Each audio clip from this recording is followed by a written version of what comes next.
வணக்கம். வைஷ்ணவி ஆயில்ஸ்லேருந்து முதல்ல எல்லாருக்கும் ஆயுத பூஜை நல்வாழ்த்துக்கள். இன்றைக்கி நம்ம கடை திறந்து கிட்டத்தட்ட 3லேருந்து 3.5 வருஷம் கிட்ட ஆக போகுது. முதல்ல நான் ஸ்டார்டிங் ஸ்டேஜில் நான் மட்டுமே இந்த மிஷின், இன்னொரு மிஷின் இருந்தது, அது இன்னொரு கடையில் இருக்குது சேரவன். இப்போ இது வந்து திருநெல்வேலி மாவட்டம் சுத்தம்பள்ளிங்கிற கடையிலேருந்து பேசிகிட்டு இருக்கேன். ஒரு சின்ன மிஷினில் ஆரம்பித்து நானே ஓட்டி, செக்கை ஓட்டி, நானே பாட்டில் அடைச்சி லோடு எடுத்து வந்து எல்லாமே பண்ணிகிட்டு இருந்தோம். இப்போது 2 கடையாக இருக்குது. 2 கடையிலுமே இப்போது தனித்தனி ஆள் போட்டு இப்போ வந்து மித்த வேலைகள்லாம் பார்த்துட்ருக்கோம். இப்போ நம்ம இந்த 3 வருஷமாக நிலச்சின்னு காரணம் என்னென்னு பார்த்தீங்கன்னா, மொதல் விஷயம் குவாலிட்டி தான். 2வது நம்ம எதை பற்றியும் இது வரைக்கும் இந்த வீடியோவில் யாரும் பேசுனதே இல்லை. இவங்கள பற்றி அவங்க வந்து நம்ம கடையில் ஒர்க் பண்ணுறவங்க. நம்ம கடையை வந்து இங்கே தள்ளி வாங்கக்கா.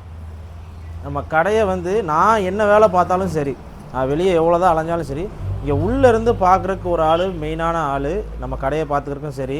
இந்த ஒரு நாளைக்கு அன்றைக்கெலாம் ஒரு பெரிய ஆர்டர் வரப்போ ஒரு நாளைக்கு மட்டுமே 300லேருந்து 400 பாட்டில் ஒரே நாளில் பிடிச்சாங்க. அது சாதாரண விஷயம்லாம் கிடையாது. அதனால் அவங்களோட ஒத்துழைப்பு ரொம்ப முக்கியமாக இருந்தது இந்த கடையை பொறுத்த வரைக்கும். அதனால் அவங்களும் ரொம்ப ரொம்ப முக்கியம். நம்மளுக்கு எப்போவுமே ஒர்க்கர்ஸ் வந்து அவ்வளோ வேலை பார்த்து கொடுத்துருக்காங்க. அதனால் மட்டும்தான் இப்போ வந்து சாதாரண ஒரு சின்ன கடையிலேருந்து இப்போது 2 மடங்கு வியாபாரத்தை கடந்த ஒரு 6லேருந்து 8 மாதமாக நாங்கள் இது பண்ணிகிட்ருக்கோம். ஸோ அது காரணம், நான் ஒரு காரணம் இருந்தாலும் மீதி 90% அவங்க மட்டும்தான். அவங்களால மட்டும்தான், அவங்க இப்படி பண்ணுறனால தான் என்னால் வெளியே அலைஞ்சி எல்லா ஆர்டர்ஸும் சரி, எல்லா வேலைகளும் பார்க்க முடியுது. ஸோ அவங்களுக்கு வந்து ஆயுத பூஜை தான் ஒரு சின்ன பரிசு வந்து எங்கள் அம்மா வச்சு கொடுங்க. எங்கள் அம்மாவுக்கு வேறு எதுவும் பண்ணுறனோ இல்லையோ, இந்த ஒரு விஷயம் நல்லா இது என்னால் முடிஞ்சது இதை பண்ணுறேன். இதாங்க அவங்களுக்கு கொடுங்க. இதேமாரிக்கா அடுத்த வருஷம் 1 வருஷம் டார்கெட் வச்சுருக்கோம்.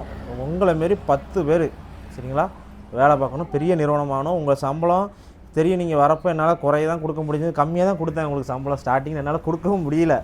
இப்போ ஏதோ என்னால் முடிஞ்ச அளவுக்கு ஏற்றிருக்கேன். இன்னமும் ஏறணும் சரிங்களா. அந்த சம்பளம் இப்படி நிற்கக்கூடாது. நான் மட்டுமே முன்னேற நினைக்கக்கூடாது, நீங்களும் முன்னேறணும், நானும் சேர்ந்து முன்னேறணும்.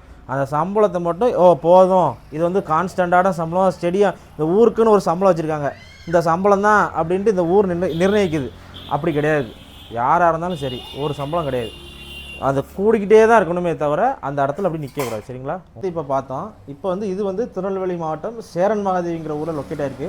இந்த கடையை நான் நிறைய வீடியோஸில் போட்டிருக்க மாட்டேன். மெயினாக அதில் தான் அரைக்கிறாங்க அப்படிங்கிறனால அதில் போட்டு இது பண்ணிகிட்ருப்போம்.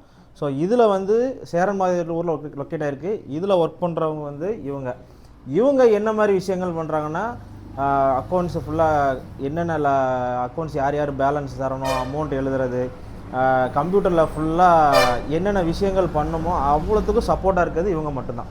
அவங்க வந்து பாட்டிலிங் பிடிக்கிறது வைக்கிறது எல்லாமே பார்த்துக்கிட்டு இருக்காங்க.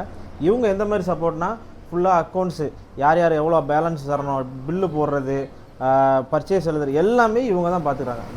நான் முன்னாடி சொன்ன மாதிரி தான், நான் எவ்வளோ தான் வெளியே அலைஞ்சி என்ன தான் பண்ணாலும் இவங்க 2 பேர் இல்லைன்னா நம்ம நிறுவனம் வந்து கண்டிப்பாக முழுமையடையாது. நான் மட்டுமே எல்லா வேலையும் பார்க்க முடியாது. அதனால் இவங்களோட ஒத்துழைப்பும் பெரிய லெவலில் இருக்குது, பங்கு இருக்குது. அதனால் இவங்களுக்கு ஆயுத பூஜை நல்வாழ்த்துக்களுக்காக எங்களை அம்மா கொடுங்க. இவங்களும் ஒரு பெரிய எப்படி சொல்கிறது, இன்னும் கொஞ்சம் நீங்கள் வந்து நம்ம கடையை வந்து இந்த சம்பளத்தில் இருக்கக்கூடாது, அடுத்தடுத்த ஸ்டேஜுக்கு நீங்களும் முன்னேறணும், நானும் அந்த கடைக்கு அவங்கள்ட்ட அப்படின்னு சொன்னேன். இதே சம்பளம் கிடையாதுக்கா. எப்போவுமே உங்கள் சம்பளம் வந்து அட்லீஸ்ட் ஒரு 6 மாதத்துக்கு ஒருக்கையாவது உங்களுக்கு முன்னாடி போய்கிட்டே தான் இருக்கணும். நம்ம போய்கிட்டே தான் இருக்கணுமே தவிர அதே ஸ்டேஜில் நிற்கக்கூடாது. என்னால் முடிஞ்ச அளவு பண்ணிகிட்ருக்கேன். உங்களால் முடிஞ்ச கான்ட்ரிபியூட்டும் நீங்கள் என்னென்ன ஐடியா கொடுக்கணுமோ, உங்கள் ஐடியா ஒர்க் ஆகுமோ ஒர்க் ஆகாதான்லாம் விஷயம் கிடையாது. எல்லார் ஐடியாவும் ஒர்க் ஆகும். எது செட் ஆகுதோ அதை நான் தூக்கி நான் இம்ப்ளிமெண்ட் ஒர்க் பண்ணி பார்க்க போகிறேன், அவ்வளோதான். அதனால் சின்ன சின்ன விஷயங்கள் என்னென்ன ஐடியா இருக்கோ அதையும் கொடுங்க. நம்ம அடுத்த ஸ்டேஜுக்கு போயிட்டே இருப்போம் கண்டிப்பாக சரிங்களா. தேங்க்யூ.